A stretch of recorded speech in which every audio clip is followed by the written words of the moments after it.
nous allons étudier un nouveau chapitre de géométrie intitulé « Repérage dans le plan ». Nous allons commencer par les coordonnées d'un vecteur. Alors, si on se donne deux points A et B avec leurs coordonnées, le point A a pour coordonnées x, x de A et y de A, le point B a pour coordonnées x de B, y de B, dans un repère orthonormé OIJ.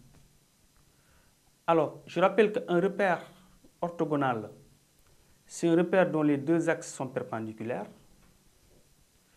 Alors, il y a d'abord un repère quelconque dont les axes sont simplement sécants. On l'appelle le repère cartésien. Un repère orthogonal, donc c'est un repère dont les axes sont perpendiculaires. Donc, c'est un cas particulier de repère cartésien. Maintenant, un repère orthonormé est un repère qui est d'abord orthogonal, mais dont les pas de graduation sont les mêmes sur l'axe des abscisses que sur l'axe des ordonnées. C'est-à-dire ici, le pas qu'on a utilisé pour graduer l'axe des abscisses est le même que celui utilisé pour graduer l'axe des ordonnées. Autrement dit, dans ce repère orthonormé OIJ, les vecteurs I et J ont la même longueur. Donc, c'est dans ce repère OIJ où on considère deux points A et B avec leurs coordonnées. Avec les coordonnées d'un point, déjà, on sait que si le point A a pour coordonnées x de A et y de A, alors le vecteur OA est égal à x de A fois I, qui est le vecteur unitaire sur l'axe des abscisses, le vecteur I, plus y de A fois J, J est le vecteur unitaire sur l'axe des ordonnées. De même, si le point B a pour coordonnées x de B, y de B, alors on a le vecteur OB égale x de B, I, plus y de B, J. Alors, si on fait OB moins OA, alors on remplace le vecteur OB par sa valeur. On a déjà dit que OB égale x de B, I, plus y de B, J. Maintenant, moins OA, on remplace aussi OA par sa valeur, qui est x de A, I, plus y de A, J. Donc, si on a un signe moins devant une parenthèse, on a vu la règle de suppression des parenthèses en algèbre, donc x de B, I plus y de B, J, moins entre parenthèses x de A, I plus y de A, J, égale x de B, I plus y de B, J, moins x de A, I, moins y de A, J. Et maintenant, en regroupant les termes en I, c'est-à-dire les termes accompagnés du vecteur I, on a x de BI moins x de AI plus y de BJ moins y de AJ.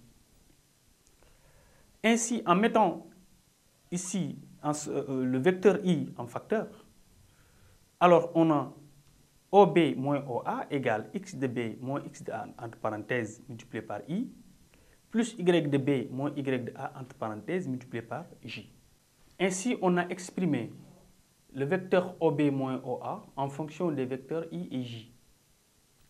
Mais comme OB moins OA peut aussi s'écrire OB plus AO, puisque le vecteur moins OA peut être remplacé par le vecteur AO, on obtient ainsi OB moins OA égale OB plus AO, mais OB plus AO, c'est la même chose que AO plus OB.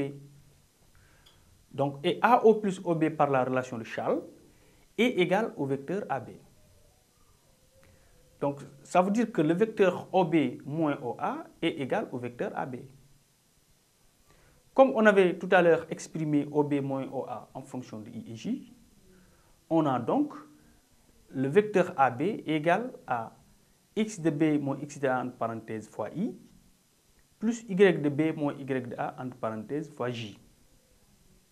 Mais comme tout à l'heure, lorsqu'on a eu le vecteur OA qui est égal à x de AI plus y de AJ, on en a déduit que les coordonnées du point A sont x de A, y de A, et que aussi les coordonnées du vecteur OA, c'est x de A et y de A. De même que quand on a eu que le vecteur OB est égal à x de BI plus y de BJ, on en a déduit que le vecteur OB a pour coordonnées x de B, y de B, Quand on obtient donc le vecteur AB égale x de B moins x de AI plus y de B moins y de AJ, donc le vecteur AB ici est exprimé en fonction des vecteurs I et J. Donc les nombres qui sont multipliés par I et J respectivement, donc, que sont x de B moins x de A et y de B moins y de A, donc, représentent les coordonnées du vecteur AB dans le repère OIJ. Tout comme quand on a OA égale x de AI plus y de AJ, on pourrait dire que OA égale x de A moins 0, puisque x de A c'est x de A moins 0i, plus y de B moins 0j. Et dans ce cas, on a bien eu que le vecteur OA c'est x de A et y de A. Donc quand on a le vecteur AB égale x de B moins x de AI plus y de B moins y de AJ, on peut dire que le couple x de B moins x de A, y de B moins y de A, qui est un couple de nombres réels, représente le couple de vecteurs du coordonnée, le couple de coordonnées du vecteur AB. Ainsi, le vecteur AB a pour coordonnées x de B moins x de A et y de B moins y de A. Donc, pour calculer les coordonnées d'un vecteur AB par exemple, connaissant les coordonnées de A et celles de B, alors on prend, si c'est le vecteur AB, on fait d'abord x de B moins x de A. Donc l'abscisse du deuxième point ici, hein, dans cet ordre, l'abscisse du deuxième point moins l'abscisse du premier. Et pour la deuxième composante du vecteur AB, on prend la composante du deuxième point moins la composante du premier point. X de B moins x de A et y de B moins y de A. Nous allons étudier des propriétés sur les coordonnées des vecteurs. Si dans un repère orthonormé OIJ, nous avons deux vecteurs U de coordonnées x, y et V de coordonnées x', y', les vecteurs U et V sont égaux si et seulement si x égale x' et y égale y'. Donc, deux vecteurs sont égaux si et seulement si les premières composantes sont égales et les deuxièmes composantes aussi sont égales. Alors, toujours dans le même repère OIJ, si on a toujours le vecteur U qui a pour coordonnées x, y et le vecteur V qui a pour coordonnées x', y', alors le vecteur somme U plus V a pour coordonnées x plus x' et y plus y'. Donc là, on fait la somme des premières composantes, puis la somme des deuxièmes composantes pour le vecteur somme U plus V. Aussi, si k est un nombre réel, le vecteur k fois U a pour coordonnées k fois x et k fois y. Donc les coordonnées du vecteur k fois U, c'est donc le nombre k multiplié par la première composante x, puis le nombre k multiplié par la deuxième composante y. Ainsi, en particulier, si k égale moins 1, on obtient le vecteur KU qui est égal à moins U. Donc, par cette formule, le vecteur moins U a pour coordonnées moins x et moins y. Maintenant, le vecteur nul est le vecteur qui a pour coordonnées 0 et 0. Donc, le vecteur nul, c'est le vecteur de coordonnées 0, 0. Nous allons maintenant voir la condition de collinéarité de deux vecteurs. Dans un repère orthonormé OIJ, considérons deux vecteurs U de coordonnées x, y et V de coordonnées x', y'. On sait que les vecteurs U et V sont collinéaires si et seulement s'il existe un nombre réel k tel que U égale k fois V. Alors, puisque le vecteur U a pour coordonnées x, y et que le vecteur kV, on sait que ses coordonnées sont kx' et ky', et puisque on a le vecteur U égal à k fois le vecteur V, alors on a que x égale kx' et y égale ky'. Puisqu'on a une égalité entre le vecteur U de coordonnées x, y et le vecteur kV de coordonnées kx', ky'. Donc du système x égale kx', y égale ky', on tire en divisant membre à membre, ici, c'est deux égalités, x sur x' égale y sur y' égale k. Donc, de l'égalité x sur x' égale y sur y', on obtient en faisant le produit en croix x, y' égale x', y.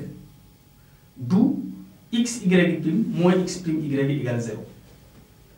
La condition x, y' moins x', y égale 0 est donc la condition de collinéarité des deux vecteurs u et v. C'est donc une condition sur les coordonnées des vecteurs qui exprime la collinéarité des vecteurs u et v. Donc u de coordonnées x, y et v de coordonnées x', y' sont collinaires si et seulement si x, y' moins x', y égale 0. Nous allons voir à présent la distance de deux points dans un repère orthonormé. Si nous considérons dans un repère orthonormé OIJ deux points A de coordonnées x de A, y de A et B de coordonnées x de B, y de B. Nous voulons trouver par calcul la longueur AB ou la distance AB. Alors on sait que le vecteur AB a pour coordonnées x de B moins x de A et y de B moins y de A. Donc le vecteur AB a pour coordonnées x de B moins x de A. Le vecteur AB égale à x de B moins x de AI plus y de B moins y de AJ. Considérons le point P de coordonnées x de A, y de B. Donc, je dis bien le point P de coordonnées x de A et y de B. Alors, le vecteur AP a pour coordonnées 0 et y de B moins y de A. Pourquoi? Puisque pour calculer les coordonnées du vecteur AP, on fait x de B moins x de A et y de B moins y de A. Or, il se trouve que x de B est égal à x de A. Donc, AP a pour coordonnées 0 et y de B moins y de A. De même, le vecteur PB a pour coordonnées x de B moins x de A et 0. Alors, le repère étant orthonormé, il est clair que le triangle APB ici est un triangle rectangle en P. Donc, en utilisant le théorème de Pythagore, on sait que la longueur de l'hypoténuse au carré est égale à la somme des carrés des côtés de l'angle droit. Ici, on a AB au carré est égal à AP au carré plus PB au carré, d'après le théorème de Pythagore. Mais la distance AP, c'est égal à YA moins Y de B. Et la distance PB est égale à X de B moins X de A. Ainsi, la distance AB au carré, elle est égale à Y de B moins Y de A le tout au carré, plus X de B moins X de A au carré. Ce qui revient au même en disant X de B moins X de A au carré, plus Y de B moins Y de A au carré. Comme AB au carré égale x de B moins x de A au carré plus y de B moins y de A au carré, on a AB égale racine carrée de x de B moins x de A au carré plus y de B moins y de A au carré. Donc pour calculer la longueur d'un vecteur, on prend la racine carrée d'une certaine somme, et cette somme, c'est le carré de la première composante plus le carré de la deuxième composante. Distance AB égale racine carrée de x de B moins x de A au carré plus y de B moins y de A au carré. Nous allons à présent voir la notion d'équation.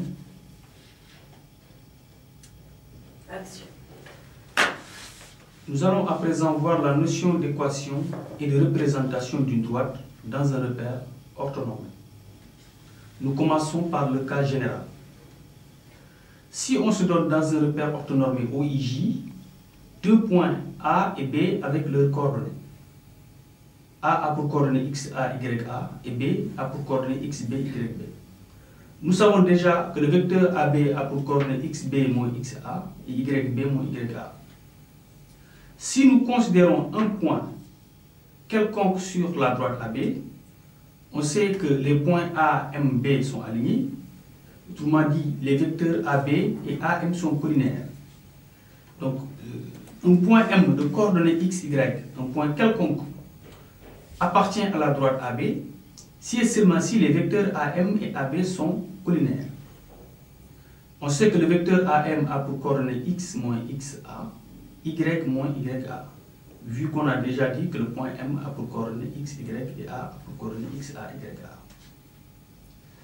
Ainsi, connaissant les coordonnées du vecteur AM et celles du vecteur AB, et sachant que ces vecteurs sont collinaires, on peut appliquer la condition de collinéarité de deux vecteurs. Ainsi, on a x moins xa facteur de y moins yb, moins xb moins xa facteur de y moins ya égale 0.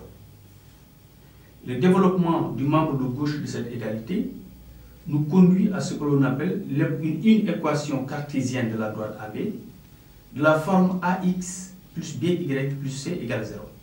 Puisque si nous développons le membre de gauche de cette égalité, on aboutit à une égalité du type ax plus by plus c égale 0, où a, b et c sont des nombres.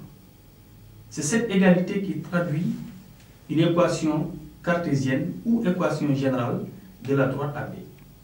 Une équation générale de la droite AB est donc une condition vérifiée par les coordonnées de n'importe quel point qui se trouve sur la droite AB. Donnons un exemple. Si dans un repère orthonormé OIJ, le point A a pour coordonnée 1, 2 et le point B a pour coordonnée 3, 1, tel que c'est illustré par le graphique, alors si un point quelconque M de coordonnées x, y appartient à la droite AB, on a les vecteurs AM de coordonnées x moins 1, y moins 2 et AB de coordonnées 2 et moins 1 sont collinaires. Ainsi, en appliquant la condition de collinéarité de ces deux vecteurs, on obtient moins 1 facteur de x moins 1, moins 2 facteur de y moins 2 égale 0. Et en développant le membre de gauche de cette égalité, on obtient moins x moins 2y plus 5 égale 0. Ainsi, la droite AB a pour équation cartésienne moins x moins 2y plus 5 égale 0. Remarquons que lorsque dans cette équation, on multiplie les deux membres par un réel, les coefficients qui étaient moins 1 pour x, moins 2 pour y et 5 pour la constante peuvent changer. Par exemple, si on multiplie par moins 1, on obtient x plus 2y moins 5 égale 0. Alors c'est pourquoi on ne dit pas l'équation cartésienne de la droite, mais on dit plutôt une équation cartésienne de la droite. Puisque ici, en multipliant par moins 1, on a x plus 2y moins 5 égale 0, c'est aussi une équation cartésienne de la droite. En multipliant par 4, on aurait moins 4x moins 8y plus 20 égale 0, ce serait également une équation cartésienne de la droite. Donc lorsqu'on obtient une équation cartésienne de la droite, et lorsqu'on multiplie les deux membres par un nombre réel non nul, on obtient également une nouvelle équation cartésienne de la droite. C'est pour ça qu'on emploie l'article indéfini, une équation, au lieu de dire l'équation cartésienne, pour ce qui est de l'équation cartésienne d'une droite. Nous allons maintenant voir la représentation graphique d'une droite à partir d'une équation cartésienne. Nous prenons comme exemple la droite notée delta d'équation 2x plus y moins 1 égale 0. Donc nous voulons représenter dans un repère orthonormé la droite d'équation 2x plus y moins 1 égale 0. On sait de façon générale que pour tracer une droite donnée, deux points suffisent, puisque par deux points distincts, il passe une droite et une seule. Donc pour représenter la droite delta, il nous suffit de représenter deux points de la droite delta. Maintenant, la droite delta, on lui connaît une équation cartésienne. Maintenant, comment trouver deux points de la droite delta? Alors, pour représenter la droite delta, les deux points qu'on choisit sont quelconques. Ça veut dire que je peux donner à x ou à y des valeurs quelconques, des valeurs arbitraires. C'est-à-dire, si je me dis par exemple que si x égale 0, si x égale 0 au niveau de l'équation de la droite delta, qu'est-ce que l'on obtient? L'équation de la droite delta est 2x plus y moins 1 égale 0. Donc si x égale 0, on obtient 2 fois 0 plus y moins 1 égale 0. 2 fois 0 égale 0. Donc y moins 1 égale 0, d'où y égale 1. Cela veut dire que le point A de coordonnées 0, 1 appartient à la droite delta. Puisqu'en remplaçant x par 0, y par 1, l'équation de la droite delta est vérifiée. De même, si on pose y égale 3, au niveau toujours de l'équation de la droite delta, on a 2x plus 3 moins 1 égale 0. 3 moins 1 c'est 2, donc 2x plus 2 égale 0. 2x égale 2, donc x égale moins 1. Donc le point B de coordonnées moins 1, 3 appartient aussi à la droite delta. Nous avons maintenant deux points différents qui se trouvent sur la droite delta. Donc en représentant les deux points, on pourra tracer la droite qui passe par les deux points. Ainsi, le point A a pour coordonnées 0, 1, représenté. Le point B a pour coordonnées moins 1, 3. Donc la droite qui passe par les points A et B représente la droite delta. Donc le point A a pour coordonnées 0, 1. Le point B a pour coordonnées moins 1, 3. Remarquons que le choix de ces deux points A et B est arbitraire. C'est-à-dire, de la même manière que j'ai choisi A et B, je pourrais choisir d'autres points. Par exemple, je me dis si x égale 4 et je calcule la valeur correspondante de y, ou bien je dis si y égale tel, je calcule la valeur correspondante de x. Donc le choix des deux points utilisés pour tracer la droite est arbitraire. Nous allons voir la notion d'équation réduite d'une droite. Alors si on se donne une équation du type ax plus by plus c égale 0, qui est bien une équation cartésienne d'une droite, dans un repère orthonormé OIJ.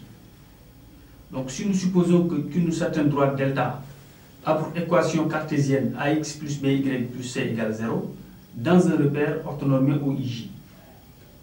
Si en plus nous supposons que le nombre b est différent de 0, on a, au niveau de l'équation, on peut dire que by égale moins ax moins c. Donc, à partir de l'équation ax plus by plus c égale 0, on tire que by égale moins ax moins c. D'où y égale moins ax moins c sur b, puisqu'on a déjà supposé que b est différent de 0. On pourrait réécrire cette expression en disant que y égale moins a sur bx moins c sur b. Alors, en posant que petit m égale moins a sur b et petit p égale moins c sur b, on obtient y égale mx plus p. Donc, l'équation cartésienne ax plus by plus c égale 0 devient y égale mx plus p lorsque l'on met y en fonction de x. Bien sûr, avec la condition que le coefficient de p est différent de 0. Cette nouvelle écriture de l'équation cartésienne ax plus by plus c égale 0, sa nouvelle écriture sous la forme y égale mx plus p est appelée l'équation réduite de la droite delta. Un exemple, si on se donne la droite D d'équation cartésienne 2x moins 5y plus 7 égale 0 dans un repère orthonormé OIJ. Alors nous voulons, à partir de l'équation cartésienne de D, trouver son équation réduite. Alors, de l'équation 2x moins 5y plus 7 égale 0, on tire moins 5y égale moins 2x moins 7. C'est-à-dire 5y égale 2x plus 7, en multipliant les deux membres de l'équation par moins 1. D'où y égale 2x plus 7 sur 5.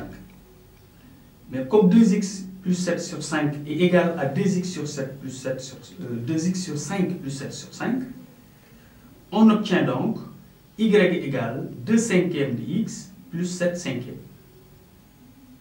L'égalité y égale 2 cinquièmes de x plus 7 cinquièmes est l'équation réduite de la droite D. Nous allons voir la notion de vecteur et coefficient directeur. Nous commençons par la notion de vecteur directeur. Nous savons que une droite est repérée par un point et un vecteur de la même direction que la droite. Ici, par exemple, la droite delta a pour repère OI. Le vecteur I, qui a la même direction que la droite, est un vecteur directeur de la droite. Et donc, si on place deux points A et B, deux points distincts A et B sur la droite delta, le vecteur AB est aussi un vecteur directeur de la droite AB. Donc, si I est un vecteur directeur de la droite AB, tout vecteur aussi de même direction que le vecteur I est aussi un vecteur directeur de la droite delta.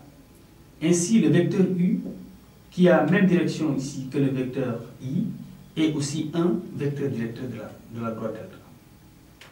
Pour trouver un vecteur directeur d'une droite, par exemple, il suffit simplement de prendre deux points distincts de la droite. Si on a deux points A et B qui sont sur la droite, alors le vecteur AB est un vecteur directeur de la droite delta.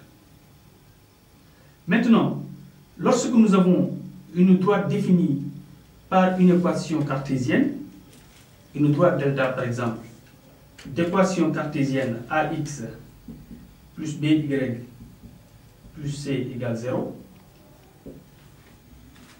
alors à ce moment-là, le vecteur V de coordonnées moins B, A, est un vecteur directeur de la droite delta. Par exemple, si une droite D a pour équation 2x plus 8y moins 1 égale 0, alors on peut dire que le vecteur W de coordonnées moins 8, 2 est un vecteur directeur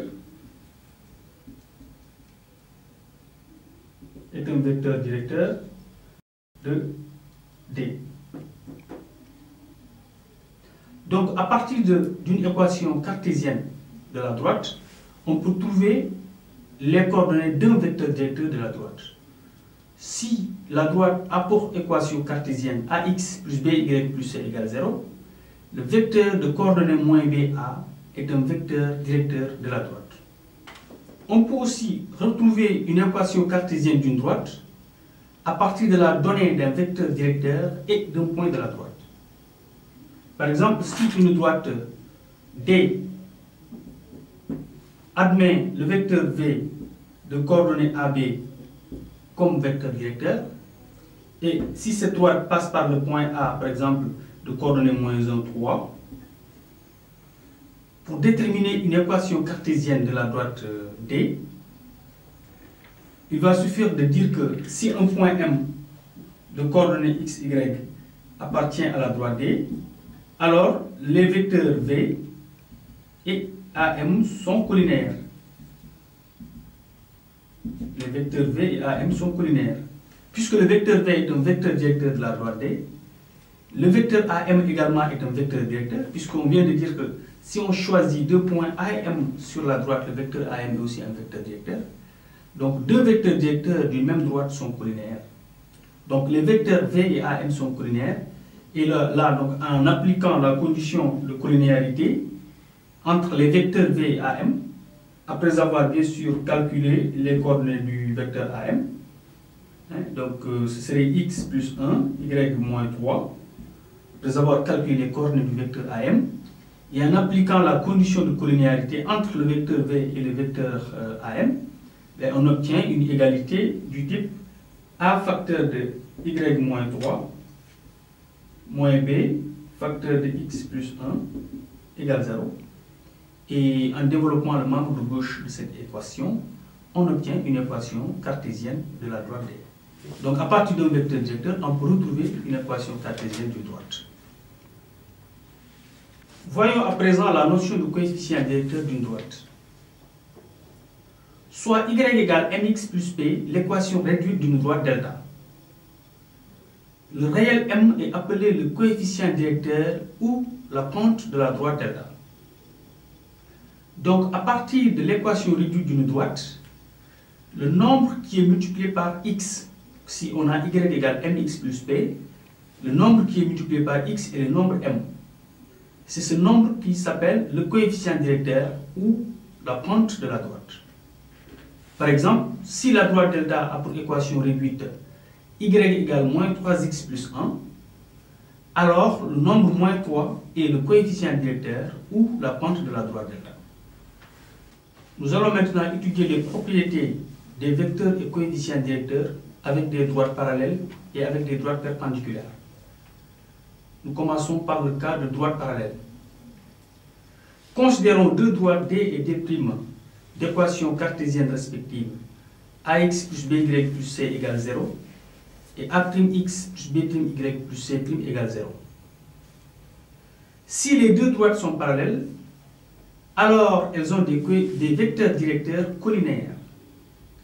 Ainsi, le vecteur u de coordonnées moins ba et le vecteur u' de coordonnées moins b'A' sont collinaires.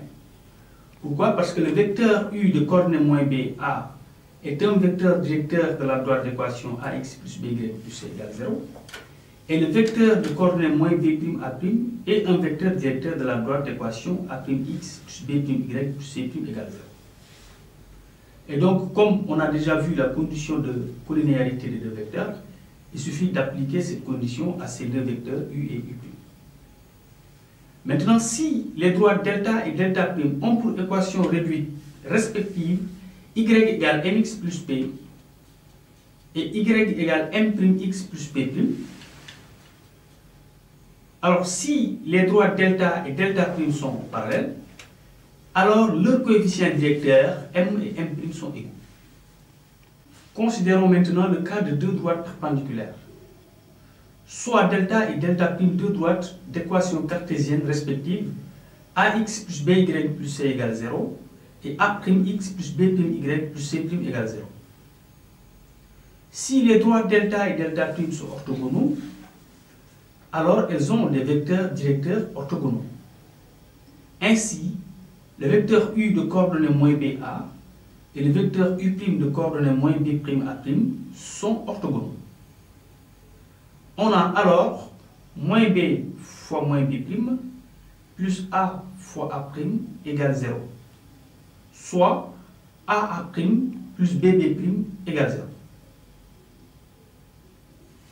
Si maintenant les droites delta et delta' ont pour équation réduite respective y égale mx plus p et y égale m'x plus p', si delta et delta' sont orthogonaux, alors m' égale moins 1, c'est-à-dire le produit de leur coefficient directeur est égal à moins 1. De là, peut-être pour la dernière, si delta et delta', c'est-à-dire si delta et delta' sont orthogonaux. Ah, donc je le prends. Là, il faut le prendre. À partir de si delta, pour la deuxième cas, quoi. D'accord. Mais je le prends tout là. Non, tu peux prendre à partir de si delta et delta', on peut quand même, tu le prends tout. Ou bien, est-ce qu'elle pourra effacer? Adia, ça pourra marcher, à partir de si delta. Voilà. C'est là que c'est la dernière partie qui est reprise. Action. Si delta et delta' ont pour équation réduite respective y égale mx plus p et y égale m'x plus p', si les droites delta et delta' sont orthogonales, alors mm' égale moins 1, c'est-à-dire le produit de leur coefficient directeur est égal à moins 1.